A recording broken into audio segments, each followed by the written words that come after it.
Kakashi Hatake est un personnage emblématique de l'univers de Naruto. Il est sans aucun doute l'un des meilleurs shinobi de tous les temps. Bonjour à tous, c'est DustSun. Aujourd'hui, je vais vous expliquer pourquoi Kakashi est le meilleur personnage de Naruto. Le but de cette vidéo est de vous donner tous mes arguments pour vous prouver que le meilleur personnage de l'œuvre de Kishimoto est Kakashi Hatake. Bien évidemment, ça reste mon avis. Chacun a ressenti des émotions différentes en voyant le personnage, mais restez bien jusqu'à la fin de la vidéo car votre avis sur Kakashi pourrait peut-être changer. C'est sûrement la plus grosse vidéo de ma chaîne, je compte sur vous pour liker et commenter, cela récompenserait mon travail. Merci à ceux qui le feront. La vidéo est divisée en 4. Premièrement, nous verrons les débuts de Kakashi dans l'œuvre ainsi que sa terrible enfance. Ensuite, nous verrons sa puissance, ses compétences ainsi que ses combats, puis sa personnalité et ses valeurs, et enfin son impact sur l'œuvre ainsi que ses relations avec les autres personnages. Alors installez-vous bien, prenez de quoi manger et je vous laisse avec la vidéo. Je prépare mon ride, non je vais pas les rater. Je suis né pour monter sur le rinté. Je n'ai pas de taille face aux attaques de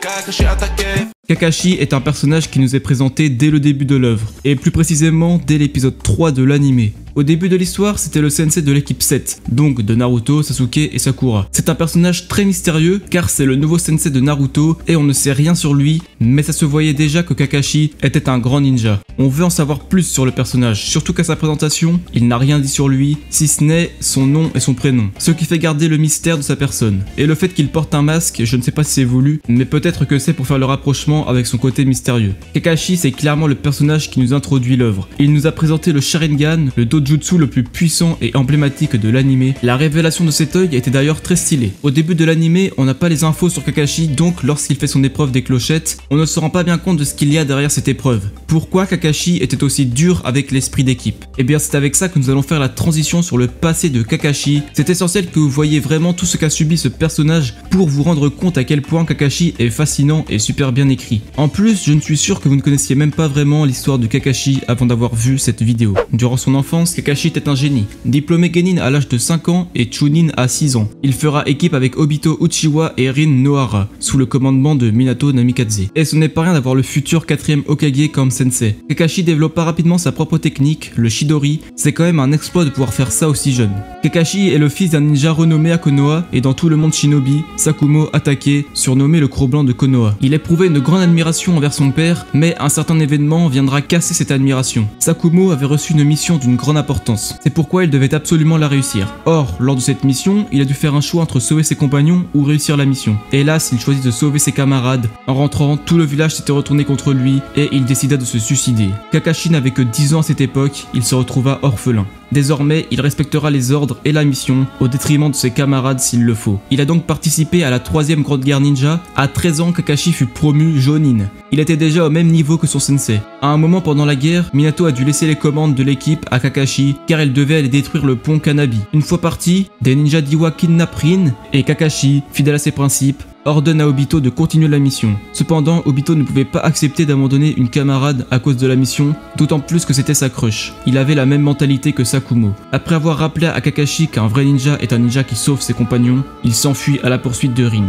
Après l'avoir retrouvé, il se fait attaquer par Iwa et contre toute attente, Kakashi le GOAT arrive pour le sauver. Obito avait réussi à changer la mentalité de Kakashi. Malheureusement, après avoir récupéré Rin, un ninja d'Iwa lance une attaque d'automne qui tue Obito. C'était une scène vraiment triste. Obito, qui n'avait pas fait de cadeau pour la promotion de Kakashi, décide de lui donner son Sharingan et depuis, son surnom devint l'homme au Sharingan.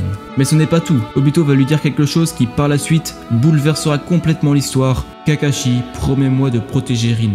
Et juste après, il nous offre une scène de fou avec la larme en dessous de son Sharingan. Il a vraiment beaucoup trop de flow à ce moment-là. Attristé par la mort de son ami, il abandonne son respect systématique des règles et le travail d'équipe devient sa priorité. Mais lors d'une mission, toujours pendant la 3ème grande guerre ninja, des shinobi de Kiri ont scellé Sanbi, le démon à 3 queues, dans le corps de Rin. Leur objectif était qu'il se libère dans Konoha une fois Rin rentré. Hélas, alors que Kakashi utilisait son Chidori pour tuer des ninjas de Kiri, Rin se jeta à travers. Kakashi venait de tuer son ami de ses propres mains. Cette scène était absolument masterclass et en plus elle a un grand impact sur l'œuvre, mais nous le verrons plus tard. C'était la goutte de trop pour Kakashi. Désormais, à chaque utilisation du Chidori, l'image de Rin lui revenait. Il était traumatisé. Kakashi était tombé dans une grande dépression. Il était tellement froid qu'il ne voulait plus parler à personne, même à ses amis. Un jour, il était en train de lire un livre, Comment doit mourir un ninja, montrant qu'il voulait vraiment se suicider, mais Guy vient avec une bonne nouvelle. Minato Namikaze est devenu le 4e Hokage. Cela remontait un peu le moral de Kakashi,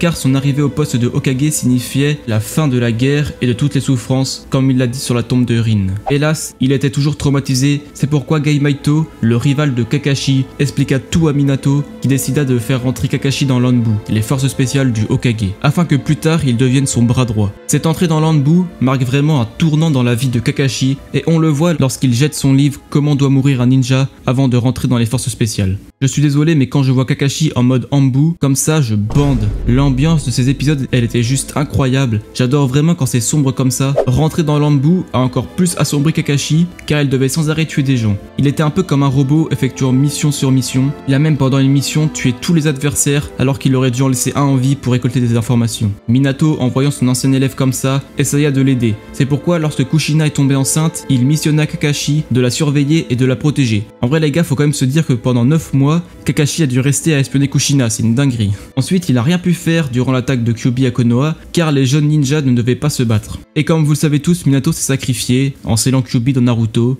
La souffrance de Kakashi durant son enfance ne s'estompe jamais. Il venait de perdre son sensei, plus personne de son ancienne équipe n'est en vie. Frustré que Hiruzen ait repris son poste de Hokage, Danzo recruta Kakashi dans la racine en le manipulant un peu. Il affirma qu'il ne devait pas rester sous les ordres de Hiruzen car c'était lui le responsable de la mort de Minato. Là-bas, il rencontrera Yamato, qui s'appelait Tenzo à cette époque, un utilisateur du Mokuton qui l'intrigua. Danzo ne voulant pas que Hiruzen redevienne l'Hokage officiel, il chargea une équipe de ses ninjas de le tuer, mais ils n'ont pas réussi. Suite à cela, Hiruzen demanda à Kakashi de rester sous ses ordres encore quelques temps, ce qu'il accepta. À cause de Kakashi, Hiruzen a appris qu'un ninja de Danzo maîtrisait le Mokuton, ce qui est interdit car cela veut dire qu'il a fait des transformations génétiques. En fait, Kakashi n'est donc pas resté longtemps dans la racine et à cause de lui, le laboratoire d'Orochimaru a été découvert. En s'enfuyant, Orochimaru tombe nez à nez sur Kakashi, mais celui qu'on surnommait l'impitoyable est resté paralysé par la peur. Orochimaru était un trop grand adversaire pour lui. À part coup de chance, alors que la mission de Kakashi était de ramener Orochimaru au village, il tomba sur le village d'Oto, où Yamato avait été envoyé par Danzo. Les cobayes d'Orochimaru sur place, qui maîtrisaient le pouvoir de se changer en fumée,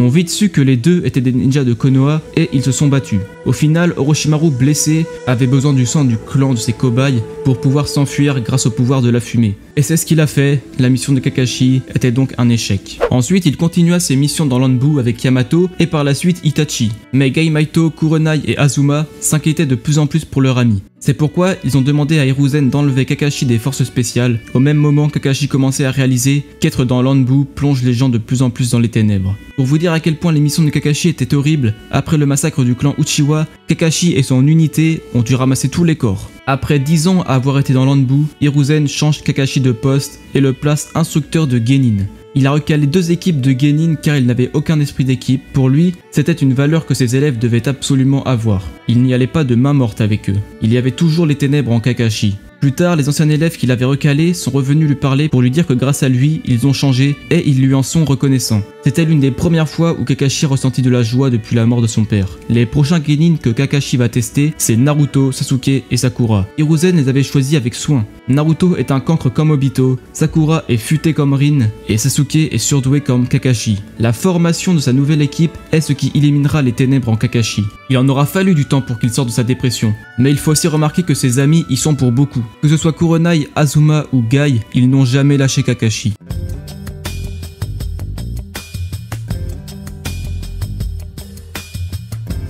Le ninja copieur, c'est le surnom de Kakashi. Il a dit qu'il a copié plus de 1000 techniques, ce qui est assez impressionnant. C'est son Sharingan qui lui permet de copier les techniques, mais aussi son expertise à maîtriser tous les éléments du chakra. Car oui, Kakashi les maîtrisait tous. Un de ses combats qui nous montre ses capacités d'imitation de technique, c'est contre Zabuza. On va faire un petit point sur ce combat parce qu'il est absolument masterclass. L'équipe 7 venait d'obtenir sa première mission de rang C, grâce à Naruto, qui était d'escorter Tazuna, un charpentier au pays des vagues. Étant en manque d'argent, Tazuna ne pouvait pas payer une mission mission de rang B. Il a donc fait passer sa mission au rang C alors qu'elle méritait plus que ça. Il était en fait en danger de mort à cause d'un certain Gato qui a missionné Zabuza de le tuer. Kakashi s'est vite rendu compte de la supercherie lorsque Zabuza est arrivé au combat. On a tout de suite vu la capacité de Kakashi en tant que chef d'équipe, il a pris la situation en main et c'est là qu'on l'a vu imiter les techniques Suiton de Zabuza et utiliser son Sharingan. Par la suite, Aku sauve Zabuza et un deuxième round se met en place sur le pont Naruto qui était en construction. Kakashi nous montre encore plus de techniques, par exemple avec son invocation de chien trop stylé. Ensuite, Kakashi allait achever Zabuza d'un coup de Chidori quand tout à coup, Aku se jeta devant son maître pour le protéger. Cet acte a montré à Naruto la cruauté du monde ninja, et encore plus lorsque Zabuza affirma qu'Aku n'était qu'un pion pour lui. Pour moi, cette scène reste à l'heure actuelle une des scènes les plus tristes. Zabuza qui pleure à cause des mots de Naruto. Bon là, je m'éloigne un peu du sujet qui est Kakashi, mais je voulais absolument nommer cette scène.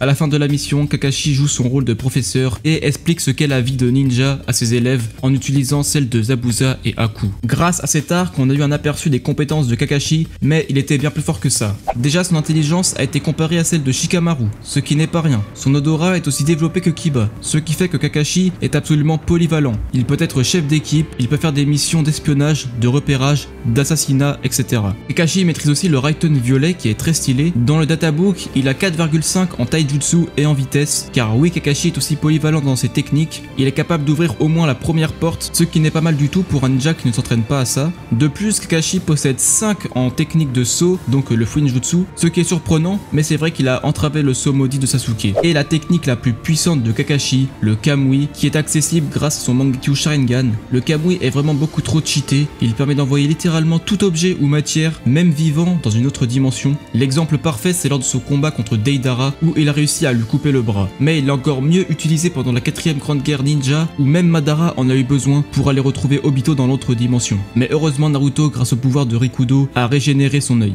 Cependant, le prime de Kakashi est lors de son combat contre Kaguya. Un combat magistral au passage, le dernier combat de Kakashi avec ses anciens élèves et aussi le retour de son vieil ami pour combattre à ses côtés. Malheureusement, lors d'une attaque de Kaguya, Obito sauva Kakashi et se fera donc tuer seul. Mais après avoir dit à Kakashi qu'il deviendra le 6ème Hokage, il lui donne ses 2 Mangekyo Sharingan temporairement, offrant à Kakashi un magnifique Susanoo qui en a choqué plus d'un. Kakashi a quand même un défaut, c'est son manque de chakra, car oui, son Sharingan lui en pompait pas mal. C'est pourquoi lorsqu'il l'a perdu à cause de Madara, sa réserve de chakra a bien augmenté, mais toute sa puissance liée au Sharingan a disparu. Certains disent qu'il est devenu plus fort, d'autres non, je vous laisse me dire votre avis en commentaire. Kakashi attaqué, c'est aussi un ninja avec un palmarès de fou. Je vais vous faire la liste, il a littéralement fait tous les rangs et tous les postes. Tout d'abord, il a été Genin, puis Chunin, puis Jonin. Ensuite, il est rentré dans l'Anbu, où il était le chef d'une escouade, puis dans la Racine. Puis, il est devenu sensei, et enfin le 6ème Hokage. Mais ce n'est pas tout, il a participé à la 3ème grande guerre ninja, et à la 4ème, où il a été un ninja clé. C'était l'un des 5 shinobi qui ont sauvé le monde de la menace de Kaguya, et il était aussi le général de la 3ème division. Pour conclure son palmarès qui est déjà exceptionnel, Kakashi a effectué 1141 missions au cours de sa vie. C'est le 4ème ninja de Konoha qui a fait le plus de missions derrière les 3 ninjas légendaires. Il a fait 197 missions de rang D, 190 missions de rang C, 414 missions de rang B, 298 missions de rang A et 42 missions de rang S. C'est monstrueux. Et pour finir la deuxième partie de la vidéo, on va voir tous les combats que Kakashi a fait. Tout d'abord, comme je l'ai déjà dit, il a affronté Zabuza, qu'il réaffrontera sous Edo Tensei à la 4ème grande guerre ninja, ainsi que tous les autres épistes de la brume. Ensuite, il a affronté Itachi, mais il a été vite battu par son Genjutsu, le Tsukuyomi. Il n'a pas eu d'autres combats durant la première partie, si ce n'est une petite confrontation avec Orochimaru des années plus tard à l'examen de Chunin, mais encore une fois, Orochimaru a réussi à le paralyser. Dans Shippuden, Kakashi a eu de nombreux combats, le premier contre Deidara avec Naruto où il révéla son Kamui, mais Deidara a réussi à s'échapper. Ensuite, il a affronté Hidan et Kakuzu avec l'équipe d'Azuma où il nous a montré son excellent taijutsu que ce soit face à Hidan ou face à Kakuzu. Ce combat était riche en diversité de techniques. Hidan est mort par Shikamaru et Kakuzu a été achevé par Kakashi avec son Chidori. Le prochain gros combat de Kakashi, c'est contre Pain. Et encore une fois, c'était une masterclass. Son Kamui a encore carry, il a pu absorber le clou qui allait le tuer et il a sauvé Choji avec. Sauf que pour sauver Choji, il a dû vider tout son chakra, ce qui l'a tué. Et oui, Kakashi est mort durant ce combat. On était tous choqués, on avait trop le seum, mais heureusement, grâce à Naruto, Nagato l'a ressuscité. Après la réunion des 5 Kage, l'équipe 7 retrouve Sasuke qui avait tué Danzo. C'était des retrouvailles émouvantes. Kakashi a enfin pu voir ce qu'était devenu son élève. Il était vraiment choqué de voir que Sasuke n'avait aucune peine à éliminer Sakura. On a donc eu le droit à un petit combat, puis Tobi a sauvé Sasuke. Enfin, les grosses masterclass de Kakashi sont à la 4ème grande guerre ninja en étant le chef de la 3ème division, il a pu briller, puis contre Tobi où il a été extrêmement surpris de voir que c'était Obito. Avec l'Alliance, il a affronté Madara, Obito et Jubi. Durant cette guerre, on nous a offert pour moi le meilleur combat de Naruto et l'un des meilleurs combats tout animé confondu, Kakashi versus Obito. Quel masterclass sérieux. Les transitions entre passé et présent sont magnifiques, la chorégraphie, il n'y a rien à dire, le taijutsu avec juste les bruits des coups et une douce OST tragique, c'était parfait. En plus de ça, le vainqueur était Kakashi, même si Obito a survécu. Et son dernier combat avant de devenir Hokage et de prendre sa retraite, c'est contre Kaguya, avec son Susanoo incroyable que j'ai déjà évoqué avant. Beaucoup n'ont pas kiffé l'arrivée de Kaguya, mais il n'empêche que Kakashi s'est rendu utile jusqu'au bout pour ses élèves. Maintenant, nous allons voir qui est réellement Kakashi attaqué ainsi que les valeurs qu'il représente. Kakashi a toujours été un ninja froid. Avant la mort de son père, il était heureux, sortait avec ses amis et avait déjà sa rivalité avec Obito. Kakashi a 3 surnoms, l'homme au Sharingan, le ninja copieur, mais aussi l'impitoyable Kakashi, son surnom dans les forces spéciales. Le moment où il était le plus froid et comme son nom l'indique, le plus impitoyable. Après toute son enfance que nous avons déjà vu dans la partie 1, les valeurs qui ressortent de Kakashi, c'est premièrement l'esprit d'équipe qu'il a hérité de son père mais inculqué par Obito. D'ailleurs, il regrette que Minato ne s'était pas rendu compte qu'il lui manquait cette valeur étant enfant. Peut-être que s'il l'avait eu plus tôt, Obito ne serait pas mort. C'est pourquoi il était intransigeant là-dessus avec ses élèves. Comme vous l'avez sûrement remarqué, Kakashi est très souvent en retard. Et ça, il l'a hérité d'Obito, mais lui, il n'était pas en retard car il s'occupait des grands-mères, mais parce qu'il était très souvent à la tombe de ses anciens camarades, car il sentait le besoin de se punir pour ne pas les avoir protégés. Kakashi était quelqu'un qui avait un fort sentiment de culpabilité, il n'a jamais oublié Obito et Rin. Et ce sentiment est revenu lorsque Sasuke est sorti du droit chemin. Kakashi avait échoué à son rôle de professeur. Bon là on parle que du côté triste de Kakashi, mais il a bien un trait de personnalité caché qui est étonnant. Il aime la lecture, ça on le sait déjà, mais surtout les livres érotiques de Jiraiya. Et oui, Kakashi a un petit côté pervers, il faut se méfier des apparences. Sinon, il y a bien une technique de Kakashi qui représente énormément de valeur, le Chidori. Déjà, c'est la propre technique de Kakashi. Minato l'avait prévenu comme quoi cette technique était incomplète et dangereuse. C'est pourquoi, grâce au Sharingan d'Obito, il a pu la perfectionner. Et c'est beau que ce soit grâce à un ami que Kakashi ait réussi. Mais malheureusement, le Chidori est aussi la technique qui causa la mort de Rin. C'est pourquoi on aurait pu penser qu'il ne l'utiliserait plus, mais Kakashi devait surmonter ce traumatisme. Quand on pense au Chidori, on pense à Kakashi qui transperce des gens, et c'est un beau et triste symbole quand on pense qu'il a transpercé Obito comme il l'a fait avec Rin. De plus, il a enseigné les 1000 oiseaux à Sasuke, et là, sa technique aura encore plus de valeur car c'est la technique opposée au Rasengan de Naruto. Le Chidori est l'une des techniques les plus emblématiques de l'œuvre, et elle vit toujours, transmise de génération en génération, car Sasuke l'a enseigné à Sarada, sa fille.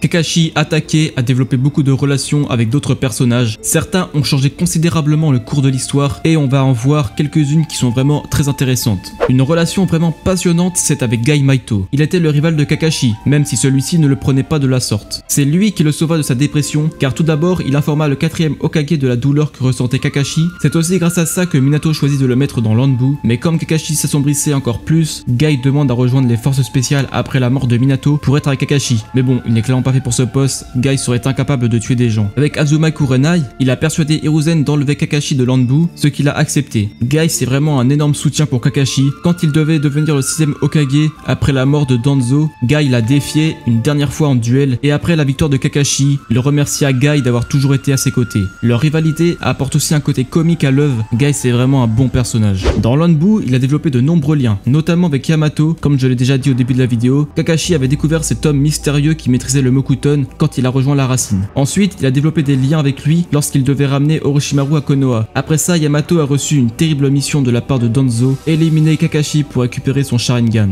Hiruzen avait envoyé Kakashi seul en repérage sur un ancien laboratoire d'Orochimaru. C'est là que Yamato entre en scène et tenta de le tuer. Kakashi, lui, ne voulait pas se résoudre à tuer un compagnon, et il ne comprenait pas qu'une mission pouvait être de tuer un camarade. Il demande à Yamato d'abandonner sa mission, ce qu'il finit par accepter. Il apporte un faux Sharingan, et donc Danzo comprend très vite que Kakashi sait que la racine a tenté de le tuer, ce qui le met bien dans la merde. Il allait donc punir Yamato, mais Kakashi et Hiruzen sont arrivés et l'ont sauvé. Après ça, Yamato rejoint l'Anbu sous le commandement de Kakashi, où ils ont continué à développer leur lien. J'en ai vite fait parler au début de la vidéo, mais lorsqu'il était chef de l'Anbu, Kakashi a reçu Itachi qui n'avait qu'11 ans. Leur relation est vraiment fascinante. Moi quand je les vois les deux ensemble, ça me fait vraiment quelque chose. Je ne sais pas pour vous. La première mission d'Itachi dans l'Anbu était en duo avec Kakashi, et elle révéla les ténèbres en Itachi. Il était exactement comme Kakashi, Itachi, froid et stoïque. C'était le partenaire idéal, d'autant plus qu'ils ont tous les deux le Sharingan. Itachi était donc sous les ordres de Kakashi. C'est quand même une dinguerie de se dire ça. Il exécutait les ordres en n'ayant aucune pitié. Ça a même choqué Guy de voir ça. Ensuite, Itachi va poser une question à Kakashi. Il se demandait comment il avait reçu son Sharingan. Kakashi lui expliqua qu'il l'a reçu de la part d'un ami afin qu'il n'oublie jamais un précepte très important, qui est de ne pas laisser mourir ses amis. C'est ironique de dire ça à Itachi quand on sait ce qu'il a fait après. Kakashi était bon pour Itachi. Lors d'une mission qui était de surveiller le clan Uchiwa, il lui demanda de prendre son poste car ça lui faisait de la peine qu'Itachi espionne son propre clan. Mais il ne savait pas qu'Itachi était un agent double agissant pour Konoha et pour son clan. Lorsque Shisui est mort, Kakashi était prêt à aider Itachi s'il en avait besoin. Kakashi voyait Itachi comme celui qu'il était autrefois, c'est pourquoi il était capable de comprendre ce qu'il ressentait. Alors qu'Itachi allait rentrer dans la section racine de Danzo, Kakashi le prévient de faire attention. En effet, Kakashi savait très bien qui était Danzo. Il ne voulait pas qu'Itachi se fasse manipuler. Enfin, lorsqu'Itachi a massacré tout son clan, Kakashi affirma qu'en fait, il le connaissait bien mal. Après, il faut noter que Kakashi ne savait pas qu'Itachi avait été missionné par les dirigeants de Konoha. Le lien entre les deux personnages s'arrête là. Même si après ils se sont revus, Itachi lui a mis une bonne fessée. Bon, il a quand même appris des années plus tard, grâce à Tobi, la vérité sur Itachi. D'autres liens très puissants que j'ai déjà évoqués plein de fois dans cette vidéo, c'est avec Obito et Rin.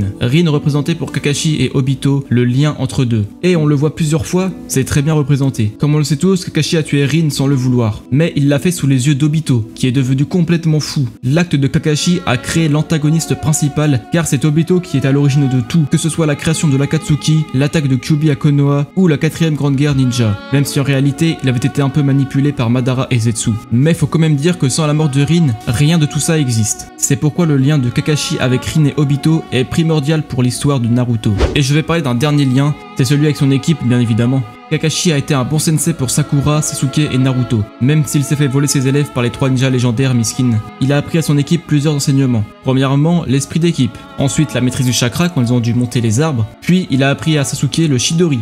Et dans Shippuden, il a aidé Naruto à la création du Rasen Shuriken. Bon, après pour Sakura, il n'a pas fait grand chose si ce n'est lui apprendre à dissiper les Genjutsu. Le seul point où il a échoué, c'est à garder Sasuke à Konoha. Pourtant, il lui avait fait la morale pour que Sasuke renonce à sa vengeance, mais ça n'a pas fonctionné. Après, on ne peut pas enlever à Kakashi qu'il est le sensei des 2 meilleurs shinobi de tous les temps et de la meilleure kunoichi. Kakashi attaqué est donc un personnage très important pour l'œuvre qu'est Naruto. C'est un personnage qu'on voit du début à la fin, qui est mystérieux, auquel on s'attache rapidement. C'est l'un des rares personnages où l'on voit toute sa vie en flashback et c'est tellement bien fait. Kakashi est vraiment très bien développé. Niveau combat et puissance, il nous a gâtés. Ses relations avec les autres personnages sont exceptionnelles et les valeurs qu'il nous transmet sont d'une immense qualité. Il y a beaucoup de raisons différentes qui nous font aimer ce personnage. Vous pouvez me donner les vôtres en commentaire et aussi voter dans la tier list que j'ai postée dans l'onglet communauté. Kakashi, c'est l'exemple parfait pour te montrer que rien n'est fini dans la vie. On peut toujours se relever dans les moments difficiles. Tout ce qu'il faut, c'est du temps et des amis. Je te remercie d'avoir regardé cette vidéo jusqu'à la fin. Tu sais ce qu'il te reste à faire. Sais-tu combien coûte une vie? Je le montre différemment, comme attaquer Kakashi. Attaquer Kakashi.